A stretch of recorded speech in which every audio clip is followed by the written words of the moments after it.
ঠিক আছে দেৱজিৎ মহন্ত গতিকে যিমানখিনি ক'ব লাগে মোৰ বুঢ়া কৈছে সংক্ষেপে তেওঁ গোটেইখিনি বক্তব্য তেওঁৰ বক্তব্যত ওলাইছে এতিয়া প্ৰশ্নটো হ'ল যে মই আকৌ সেই চিৰন্তন প্ৰশ্নটোলৈ আহিছো যেটো আত্মনিৰ্ভৰশীলতাৰ কথা কৈছো যদি মোৰ বুঢ়া কিবা কথাত আপোনাৰ আপত্তি আছে ক'ব পাৰে হেতুত মোৰ আপত্তি নাই কিন্তু এই আত্মনিৰ্ভৰশীলতাটো এটা প্ৰতীকধৰ্মী হৈ আছে আত্মনিৰ্ভৰশীল সঁচাকে হ'ব পাৰিম নোৱাৰিম এইবাৰ বাজেটখনতো বহুতে কৈছে বিশেষকৈ মই বিৰোধীৰ কথাই কৈছো বিৰোধীয়ে কৈছে যে বাজেটখন প্ৰডাক্টিভ নহল বা উৎপাদনমুখিতা নাই তেনেকুৱা ধৰণৰ সমালোচনাও আহিছে হিতাধিকাৰীৰ ওপৰত গুৰুত্ব দিছে গতিকে বাজেটখনৰ কথাও আহিব সেই আত্মনিৰ্ভৰশীল হ'ব পৰা এটা সুযোগ সুবিধা চৰকাৰখনে দিয়াৰ প্ৰয়োজন আছে যেটো পিঠাটো প্ৰতীক হিচাপে লৈ আমি কৈছো মই আপুনি খুদা প্ৰশ্নটোৰ বিষয়বস্তুৰ গভীৰতালৈ যোৱাৰ আগতে ভগৱান শ্ৰীকৃষ্ণই অৰ্জুনক গীতাত এষাৰ কথা কৈছিল সৰ্বম পাৰবঞ্চনম দুখম সৰ্বম আত্মবঞ্চম সুখম অৰ্থাৎ আনৰ অধীন সকলো কাৰ্যই দুখদায়ক হয় নিজৰ অধীন সকলো কাৰ্যই সুখদায়ক হয় এই কথাষাৰৰ উদ্ধৃতিৰ যদি আমি ইয়াৰ যদি চাওঁ কোভিডৰ যেতিয়া অতিমাৰী কৰোনা আহিল ইয়াৰ যেন প্ৰতিফলিত হ'ল হয় কৰোনাই আমাৰ কাৰণে যদি সংকট আনিছে কৰোনাই কিন্তু আমাৰ কাৰণে সম্ভাৱনাও আনিছে আৰু এই সম্ভাৱনাকে উদ্ভাৱনলৈ ৰূপান্তৰৰ ক্ষেত্ৰত চৰকাৰ বিভিন্ন সময়ত বিভিন্ন পদক্ষেপ লৈছে এতিয়া যদি চাই মাননীয় মুখ্যমন্ত্ৰী ডক্টৰ হিমন্ত বিশ্ব শৰ্মা নেতৃত্বাধীন চৰকাৰখনৰ যিখন সপ্তম কেবিনেট অনুষ্ঠিত হৈছিল 7 তাৰিখে জুলাইৰ তাত এটা সিদ্ধান্ত গ্ৰহণ কৰা হৈছিল যে চৰকাৰী সভা সমিতিসমূহত গামোচা ব্যৱহাৰ কৰা হ'ব শিপিনীয়ে তৈয়াৰ কৰা গামোচা আৰু থলুৱা খাদ্যৰে আপ্যায়ন কৰা হ'ব আমি এই কথাখিনি অলপ যদি পিছুৱাই যাওঁ সেইটো হৈছে 1946 9 জানুৱাৰী 1946 চনৰ 9 জানুৱাৰীত অসমৰ সৰ্ববৃহৎ গাঁও শুৱালকুছিলৈ সেই সময়ত মহামানৱ মহাত্মা গান্ধীয়ে এক বস্ত্ৰ আৰু খাদী আন্দোলনৰ প্ৰচাৰ কৰিবলৈ গৈ যেতিয়া দেখিলে যে তাত প্ৰত্যেক ঘৰ মানুহৰ ঘৰতে তাঁতশাল আছে তেতিয়া মহামানৱ মহাত্মা গান্ধীয়ে কৈছিল Assamese women weave dreams on their looms অৰ্থাৎ অসমৰ শিপিনীয়ে সূতাৰে কাপোৰত সপোন ৰচিব পাৰে এতিয়া সেই সপোনটোক বাস্তৱত ৰূপায়িত কৰিবৰ কাৰণে ডেফিনেটলি জনতাৰ যি প্ৰতিনিধি পঠায় সেই প্ৰতিনিধিৰ দ্বাৰা গঠিত চৰকাৰখনে বিভিন্ন সময়ত বিভিন্ন ষ্টেপ ল'ব লাগিব এইবাৰ যদি আপুনি চাই সেই শিপিনীবিলাকে যি গামোচা বা কাপোৰ প্ৰস্তুত কৰে সেই গামোচা বা কাপোৰক আৰ্টফেড বা বিভিন্ন সংস্থাৰ জৰিয়তে তেখেতসকলে উৎপাদিত সামগ্ৰী সেই কাপোৰখিনি সংগ্ৰহ কৰি যাতে উচিত মূল্য দিব পাৰে তাৰ কাৰণে ব্যৱস্থা কৰিছে আমাৰ উপযুক্ত বক্তাগৰাকী এটা কথা কৈছিল যে ব্যৱস্থা হ'ব লাগে হয় মেহেদী আলম বৰা ডাঙৰীয়াই কৈছিল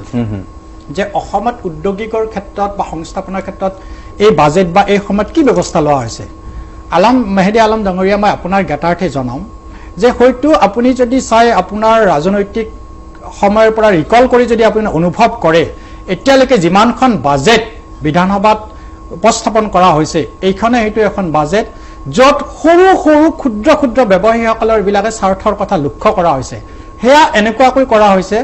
তাক অকল ধনেৰেই নহয় প্ৰশিক্ষণ দিয়াৰ পিছত তেখেতে যদি এজন ক্ষুদ্ৰ ব্যৱসায়ী প্ৰশিক্ষণৰ পিছত কিবা এটা আৰম্ভ কৰিব বিচাৰে তেতিয়াহ'লে সেই ব্যৱসায়ীগৰাকীয়ে 25% দিয়াৰ পৰিৱৰ্তে চৰকাৰে প্ৰতিশ্ৰুতি দিছে যে চৰকাৰে 30% দিব গতিকে বাকি এই যে 45% সেইখিনি ঋণৰ জৰিয়তে তেওঁক ব্যৱস্থা কৰি দিয়া হ'ব কোৱা আৰু কৰাৰ মাজত পাৰ্থক্য আছে কোৱা আৰু কৰাৰ মাজত যদি পাৰ্থক্য আছে তেখেতসকলে দেখুৱাই দিয়ক এইবাৰ যদি বাজেটখনত চাই আমাৰ এই 26,000খন গাঁও আছে এই গাঁৱত প্ৰত্যেকৰে ঘৰত এটাকৈ হলেও পুখুৰী আছে আমি জানো যে মৎস্য উদ্যোগ এখেতে বাৰে বাৰে মোৰ এটা কথা খুব কোট কৰিছিল ময়ূৰবৰা ডাঙৰীয়া সংকটৰ সম্ভাৱনা ময়ূৰবৰা ডাঙৰীয়া এইটো কথা স্বীকাৰ কৰে নে নকৰে মই নাজানো তেখেতৰ হয়তো স্বীকাৰ নকৰিবও পাৰে কিন্তু মৎস্য উদ্যোগ অসমৰ কাৰণে সম্ভাৱনা সেইটো কিন্তু আমাৰ সকলোৱে গম পাইছো সেইকাৰণে যদি চাই 2020 চনৰ মাৰ্চৰ পৰা অক্টোবৰলৈকে অসমলৈকে মাছ অহা নাছিল দক্ষিণ ভাৰতৰ কিন্তু আমি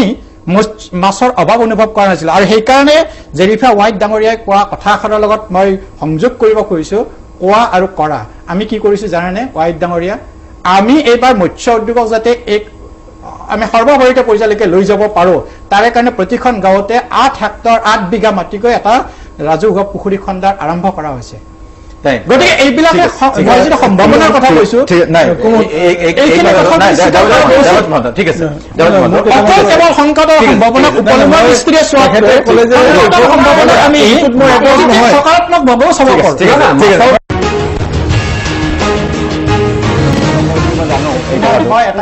খুজিছোঁ সেইটো হৈছে যে যেতিয়া প্ৰথম কথা আমি আলোচনা কৰি আছিলোঁ ইয়াত আত্মনিৰ্ভৰশীল অসমৰ কেনেদৰে আমি আগবঢ়াই লৈ যাব তাৰ মাজত এটা খোজ মাৰি দিছে আৰু আপুনি একো নাই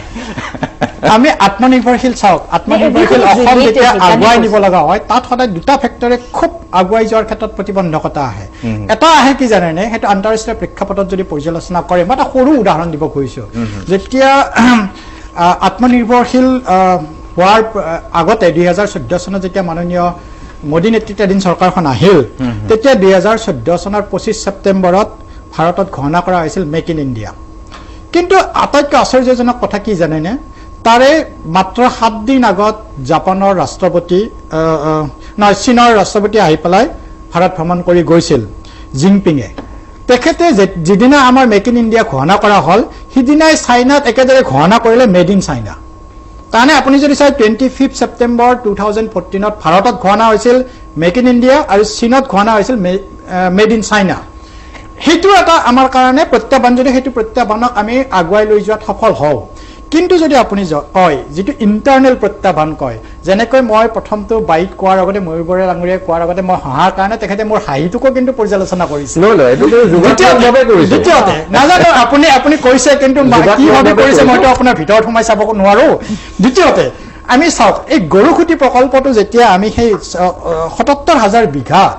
এই বেদখল কৰি আছিল সেইটো উদ্ধাৰ কৰাৰ লগে লগে আমি প্ৰথমতে আমি এনেকৈ ক'ব লাগে যে ইয়েছ সেইখিনিতো উদ্ধাৰ হ'ল কিন্তু লগে লগে কোৱা আৰম্ভ কৰে এক্সএমই মানুহে যে কৰিলে কি হ'ব কাবাকটো দিয়ে দিব প্ৰথম তাত কথা আমি এনেকৈ আৰম্ভণি কৰোচোন ৭৭,০০০ বিঘা মাটিটো বেদখল মুক্ত হ'ল তাততো কৃষি প্ৰকল্প লোৱা হৈছে আমিতো এনেকুৱা এজন মানুহৰ নেতৃত্বত যাব বিচাৰিছোঁ তাত যিগৰাকীয়ে কন্যাকাক আগবঢ়াই লৈ গৈছে গতিকে এক যেতিয়া প্ৰকল্প আৰম্ভণি হ'ব আৰম্ভণিটোক আমি সদায় তাক ওয়েলকামো জানাব লাগিব তেতিয়া আমি আগুৱাই যাব পাৰিম জেৰিফা হোৱাইট ডাঙৰীয়াই কৈছে যে বহু সময়ত ঘোষণা কৰে নে নকৰে বা কৰাৰ পিছতে আপুনি